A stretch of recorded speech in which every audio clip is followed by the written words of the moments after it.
Assalamualaikum warahmatullahi wabarakatuh. Bismillahirrahmanirrahim. Alhamdulillahirabbil alamin. Wa bihi nasta'inu ala umuri dunya waddin. Allahumma shalli wa sallim wa barik ala sayyidina wa maulana Muhammad. Asyhadu an la ilaha illallah wa asyhadu anna Muhammadur Rasulullah. Amma ba'du. Dikisahkan dalam sirah Ibnu Hisham ketika Rasulullah Muhammad SAW berkorban untuk menyembelih unta. Saat itu unta-unta berdesakan ingin disembelih oleh Nabi SAW. Kisah unta ini diceritakan Habib Munzir bin Fuad al-Musawa 1973 sampai 2013, pimpinan majelis Rasulullah beberapa waktu silam. Seperti diketahui kebiasaan hewan, jika ingin disembelih pasti mengamuk karena melihat darah atau melihat temannya disembelih. Jika disembelih biasanya unta ditutup atau tidak boleh melihat.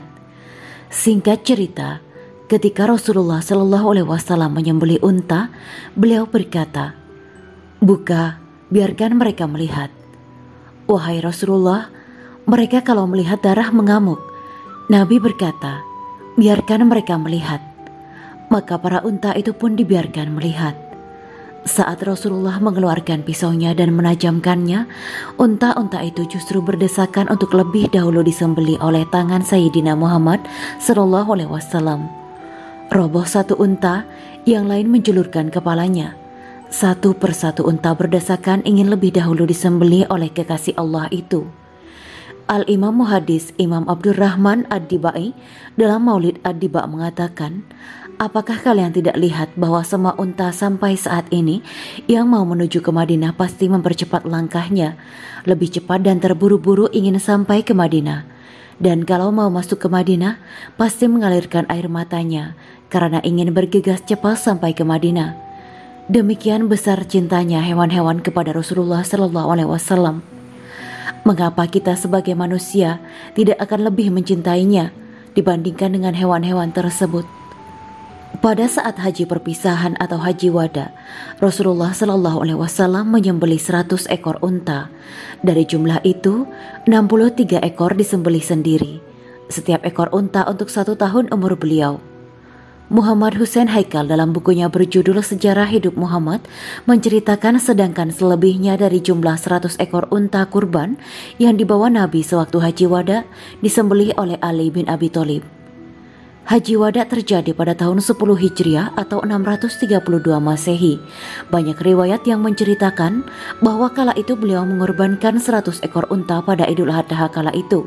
Riwayat ini dapat disimak pada hadis dari Jabir radhiyallahu anhu yang berbunyi sesungguhnya Rasulullah SAW ketika berhaji membawa 100 ekor unta untuk al-hadyu atau kurban bagi orang yang haji. Beliau menyembelih 63 ekor unta dan mewakilkan ke Ali untuk menyembelih sisanya. Sahih Ibnu Hibban 9327. Sementara di riwayat lain menyebut Rasulullah SAW memotong 30 ekor dan Ali bin Abi Thalib memotong sisanya. Rasulullah SAW memang gemar berkurban, bukan hanya untuk diri sendiri, beliau juga berkurban bagi umatnya. Jabir dan Abdullah berkata, "Saya menghadiri sholat Idul Adha bersama Nabi. Setelah beliau berkhutbah, beliau turun dari mimbarnya dan didatangkan kepadanya seekor kambing. Kemudian beliau menyembelihnya dengan tangannya sambil mengatakan, 'Dengan nama Allah, Allah Maha Besar, kambing ini dariku dan dari orang-orang yang belum menyembelih di kalangan umatku.'" Hadis riwayat Ahmad. Allah Subhanahu wa Ta'ala memang memerintahkan Rasulullah SAW untuk berkurban sebagai bentuk rasa syukur atas nikmat yang begitu banyak darinya. Hal ini diinformasikan dalam surat Al-Kautsar. Allah Subhanahu wa Ta'ala berfirman, "Sungguh kami telah memberimu Muhammad nikmat yang banyak, maka laksanakanlah sholat karena Tuhanmu dan berkurbanlah sebagai ibadah dan mendekatkan diri kepada Allah. Sungguh orang-orang yang membencimu, dialah yang terputus dari rahmat Allah." Quran Surat Al-Kautsar ayat 1-3. Al-Biqai dalam Nazm Ad-Durar fi Tasanub Al-Ayat wa Aswar menjelaskan bahwa Al-Kausar atau Al-Nahr, yakni penyembelihan unta, merupakan simbol kemurahan dan anugerah di kalangan masyarakat Arab kala itu. Sementara itu, Quraisy Shihab dalam tafsir Al-Misbah mengatakan, surah Al-Kausar ayat 1-2 bermakna, sesungguhnya Allah Subhanahu wa taala telah memberikan banyak anugerah kepada Nabi Muhammad SAW. Maka wajar saja jika Allah kemudian memerintahkan beliau, maka salatlah demi Tuhan pemeliharamu dan sembelihlah binatang-binatang untuk kamu sedekahkan kepada orang-orang yang membutuhkan. Quraisy Shihab juga menyatakan bahwa surah Al-Kausar memiliki kaitan dengan surat Al-Ma'un.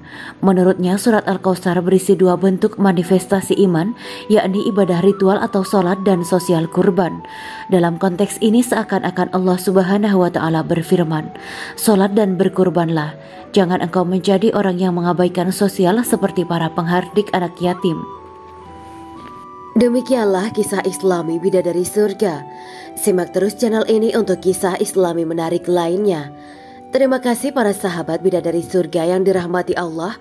Semoga diberi kesehatan dan diberkahkan segalanya. Juga dibahagiakan hidupnya di dunia dan di akhirat kelak oleh Allah Subhanahu wa taala. Amin ya mujibas sa'ilin. Wa akhiran, wabillahi taufiq wal hidayah. Wassalamualaikum warahmatullahi wabarakatuh.